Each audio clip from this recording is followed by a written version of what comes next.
नालासोपारा पूर्वेच्या अग्रवाल नगर इथल्या आरक्षित जागेवर इमारतींवर आता हातोडा पडणार आहे।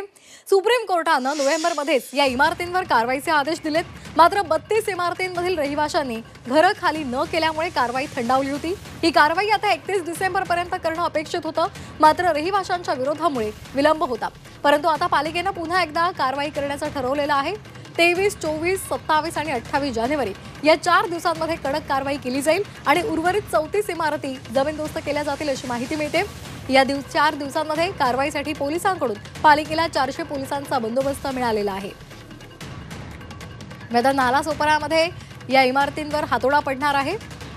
32 अनधिकृत इमारतींवर कारवाई केली जाणार आहे।